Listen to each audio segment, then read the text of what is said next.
What happens when a showroom manager mistakes the real owner for just another visitor? Jacob rolled into the parking lot of Opulence Motors, a prestigious luxury car dealership he had just recently taken over in the upscale neighborhood of Redwood Ridge, a thriving suburban area near the coast. The afternoon sunlight cast an almost golden glow on the polished chrome and shimmering paint of the vehicles lining the entrance. He parked his ordinary hatchback in an inconspicuous corner of the lot and stepped out, pausing briefly to survey the building's modern glass exterior. Dressed in a simple blue sweatshirt, faded jeans, and sneakers, Jacob made no attempt to stand out. His attire was purposeful. He wanted to blend in and observe the dealership's operations without anyone knowing the true nature of his visit. As he approached the entrance, he could hear the faint hum of conversation from inside, where a few employees were gathered near the front desk. Jacob could make out snippets of idle chatter, laughter, casual remarks, and the clinking sound of keys. When he pushed open the door, the cool air inside was a welcome contrast to the heat of the day.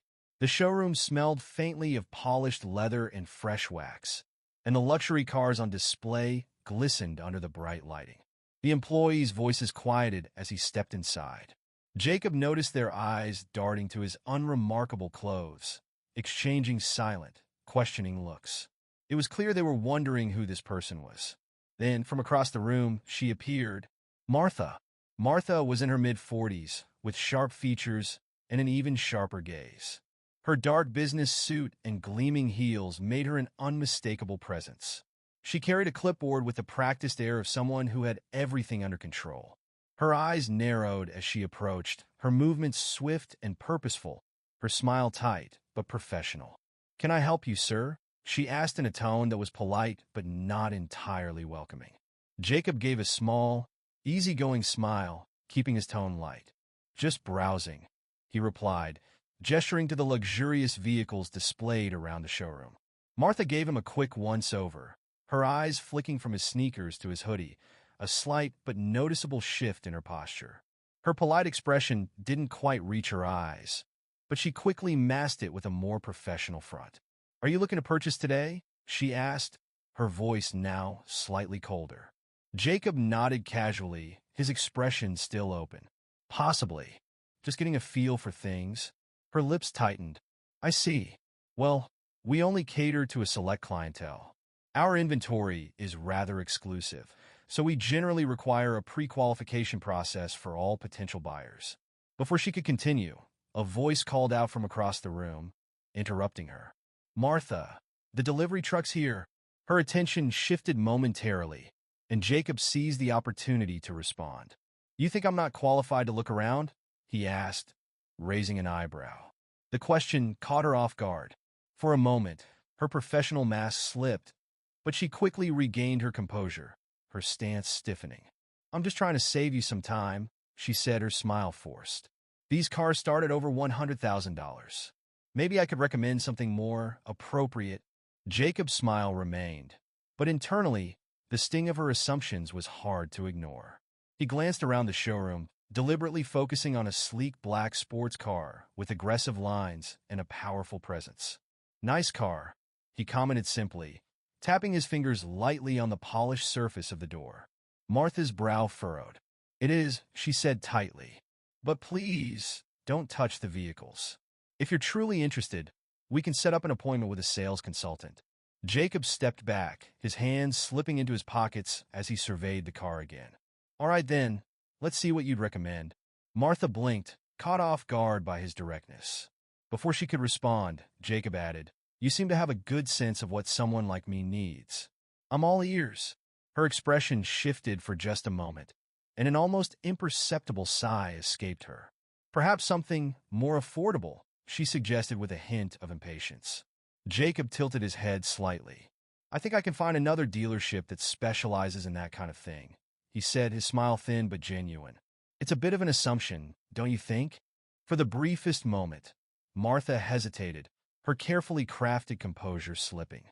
But she straightened up and, with a clipped nod, said, "I'll fetch a list of suitable options for you." Jacob watched her leave, an unreadable expression on his face. He turned back to the car, studying it for a moment before looking at his own reflection in the glossy paint. It seemed like today would be an interesting experience after all. Jacob stood quietly in the center of the showroom, hands in his pockets. The conversations around him resumed, but a few glances were still thrown his way. He'd been in situations like this before, the silent judgment, the sideways looks. The energy in the room had shifted, and he could feel it. Martha returned shortly, her clipboard now clutched like a shield, and a forced smile on her face. "Here are a few options I think might be better suited for your budget," she said, her voice strained. Jacob took the list without a word and scanned it quickly. There were a few used sedans, a compact SUV, and a small hybrid. He folded the paper neatly and slipped it into his pocket. "Thanks for the recommendations," he said, his tone still calm. For a moment, it looked as if Martha might break, but she managed to keep it together. "Look, I'm just trying to be practical with you. Opulence Motors isn't for everyone. I don't want to waste your time." Jacob studied her for a moment, his eyes steady. "What makes you think I'm not the right customer for these cars?" he asked. Martha hesitated, but only for a second. "I've been doing this a long time," she said, her voice dropping slightly. "I can usually tell when someone doesn't belong." "Doesn't belong?" Jacob repeated, his voice thoughtful, but even. "Interesting." For the first time, Martha's composure cracked. She glanced away before continuing. "I'm just being upfront. It's better to be honest than have someone leave disappointed." Jacob chuckled softly, shaking his head. "Honesty? I appreciate that. Tell you what, though. I'd like to speak to the owner. Think we can make that happen?" Martha's eyes widened. "The owner?" she repeated, looking genuinely surprised.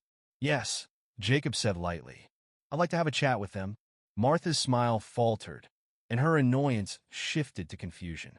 "I'm afraid the owner doesn't just show up without notice. They're a very busy person." "I'm sure they are," Jacob said, unfazed.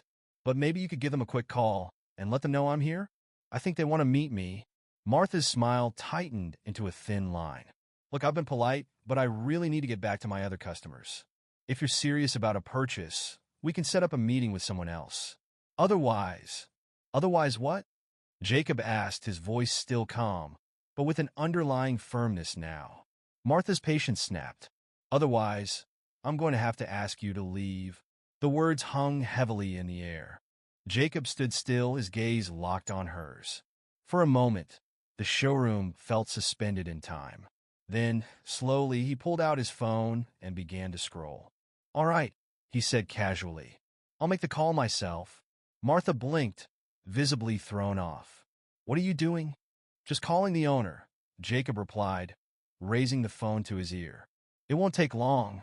Martha's confidence faltered. She opened her mouth to speak, but nothing came out. Around them, the staff had stopped talking, their attention drawn to the growing tension. Jacob held up a finger, signaling for a moment of patience, before he turned slightly away, speaking into the phone. "Hey, it's me. I'm at the dealership. Everything's fine. Just a small misunderstanding. Could you let them know I'm here?" He ended the call, slipping the phone back into his pocket, and turned to face Martha. "They'll be here soon," he said simply. Martha stood frozen, her mouth agape. "Who? Who did you just call?" Jacob didn't immediately respond. Instead, he met her gaze, letting his silence speak for him. Then, the door to the back office opened, and a tall, confident figure stepped through. Dressed in a sharp, tailored suit, the man radiated power and control. "Jacob," the man greeted, extending his hand. It was the owner, and suddenly, the ground seemed to shift beneath Martha's feet.